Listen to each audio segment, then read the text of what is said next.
Watching this on Moodle or you're floated by on YouTube, a very warm welcome. I'm here again with Bob Cook from Manchester Institute for Psychotherapy, again in my hometown of Manchester. And I don't know about you, Bob, but about this time of year, I get phone calls at the college where I teach, people who want to become, for me it's counsellors, but I'm sure psychotherapists. Yeah. And they say, I want to be a psychotherapist, or counsellor. And you know what the question I ask them is? What's that? I ask them, what brings you to phone me up? Why is it? What is it that brings you? What is it from your history? Good question. That brings you to my door? What a wonderful question back again. Yes. I'm not so astute as that. I usually just tell them. I had somebody around about 3 years ago doing a PhD on the qualities top psychotherapists bring to their business to help cure, or to help promote how therapy works. And we just went through them. But I wish now I'd thought of asking that question. But no, what would be your, especially for the viewers, what would your top five? I mean, you give one and I'll give one. Okay, well, I think really the top one is humility. I can think of no other profession that is so privileged to have somebody sit in front of you as a counsellor telling you their stories. And I always say to my trainees, or as I like to call them, colleagues in practice, that's how I refer to the people on my diploma course. I always say to them, Bob, you're just a bit further, I'm just a bit further along the road than you are. So I always say at the beginning of the practice-based year, with colleagues in practice, I'm just slightly farther along down the road than you are. And it's, I always say when I worked when I worked for Mind, we used to have a waiting room, and I used to wonder, in awe really, at the clients who'd taken that brave step to say, I can't do it on my own, I need some help.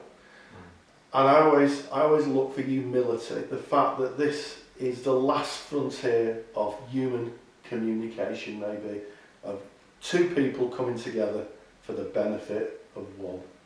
Wow, I really like that as a top tip. I mean, seriously, my trainees are always asking me the question about what qualities do we need to foster. I think humility, I think that's a really good top. One sort of tip, quality I think is really important is courage. And I think it's very important that a therapist can find courage within their heart to go the extra mile. Yes, when it gets difficult. Yeah, with the client. Yes. And that's really important for the client to experience, but also it models to them courage that they can grasp hold of in their dark moments. That's brilliant. Yes. And I say to my learners, I'm a great reader of Maya Angelou, who was an American poet and a wonderful, inspirational person. And she says, without courage, you cannot practice any other virtue consistently. Absolutely correct. It's something that I think in the days of, unfortunately I don't like this term, but I'm going to say defensive psychotherapy, or in the area of litigation. Many therapists are taught, I think, either verbally or even subliminally, to hold themselves back. Yes. And of course, we need to take that into consideration in terms of training and clinical expertise. But if we give up on the courage of our own spirit, we I think do weak service, or we don't help our clients. Absolutely. And I know we come from two different places. And you're a TA therapist, I'm a person-centred therapist. I'm a great believer it's from where we start. It's that place of where we start. We take a journey in our therapeutic interest down the different modalities. But it's that place of where we start, and that's the first position, isn't it? Definitely. Definitely. So we've got humility. Yes. I really courage. Yes. What would you say another one would be? And then I'll say another one. I would say openness to experience. Tell me a little bit more about what you mean by that. I'm doing a course here. This is a plug for your courses, but I'm doing a course here, and it's always tricky when you're introducing yourself. For me, myself, people say, "What do you do?" And I say, "I'm a counsellor," and then I say, "I teach counsellors." And I always find myself adding on to the end of that, but I'm a student today. I'm here to learn, and I say to my that's nice. I say to my students, nice. How, I sit them at the first day when they come to do the diploma, and I say, what will we learn together? What will I learn? What will you learn? How will we learn together? It's that never-ending openness to experience. Yeah, I really like that. And that leads me to my next one. Okay. Which is very similar to what you're talking about. And it's one of the most wonderful four-letter words in the English dictionary. Unfortunately, in the United Kingdom, there's only one word for what I'm talking about. In Greece, there's 7 descriptions of the same word, and that's love. Yes, absolutely. Now, if you can open up your heart to your client,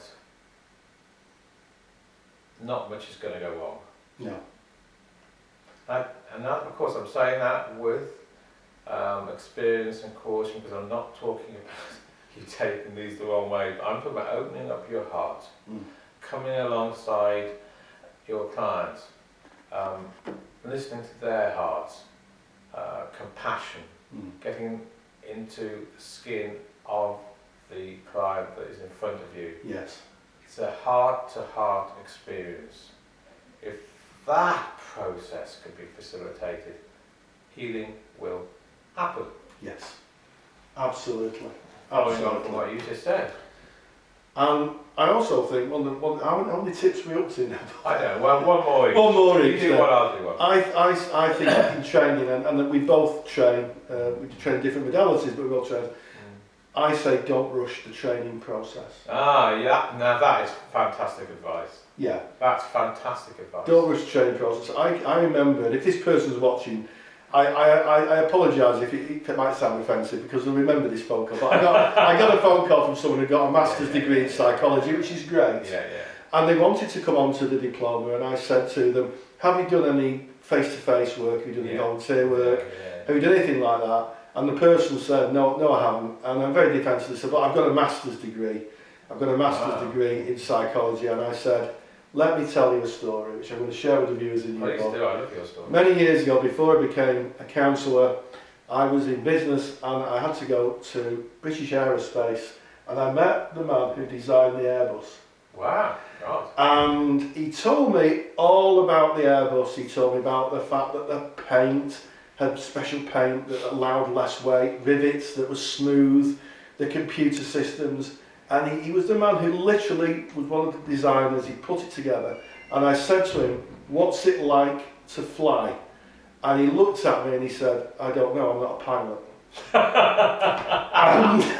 What a wonderful story. And I said, if you've got a master's degree in psychology, wonderful, but there's a whole big difference between having the theory, knowing the theory of the human condition, and interfacing and flying that theory in a therapeutic sense. Right, I'm going to stop there. I think that's the best story I've heard in a long time. I have one plea though. Okay. And that's my quality, and that's humour. Yes. I really think it's important to bring humour into the therapeutic dialogue. Yes. You can spend a long time in the toilet. In other words, you can have your head down the bloody toilet sink as long as you like, but it's dark in there and you have to come up for breath. So it's a mixture of lightness and darkness. If you stay in intensity and darkness in the therapeutic session too much, healing will find a hard place. Yeah. You need some lightness. So I'm not about telling jokes. I'm just talking about a lightness to the process. Yes. And humour is a very important quality to foster. It's a humanness. Yes. And that humanness brings in a dialogue. And that dialogue brings understanding. And that understanding brings awareness. And that awareness brings cure. Yes. Absolutely. And on on those wise words and the top tips, which I think have probably got past 5 now. Yeah, I think we stop. If you're wanting to train as a counsellor or psychotherapist, we'll give you we'll give ourselves a plug. So Bob, you train here at Manchester Institute. Just tell the viewers a little bit about what you do. Yeah, I train people to be psychotherapists using transactional analysis, and I teach people to be supervisors. And we have a vibrant continuing professional department. And Rory, quick plug for you? Quick plug for me. I'm the tutor at Warrington Collegiate. We teach level 2, which is the 10-week introduction. Yes. The 33-week of learning to become a pilot, certificate in counselling skills. Yes. And then for those who want to move into the person-centred modality, we do a 2-year diploma in counselling. And I'm sure that my learners and your learners who are watching this will be laughing their socks off. Well, at least there'll be some humour in it. Absolutely. And as we always say at the end, thank you for watching. Yeah, thank you for watching. Goodbye.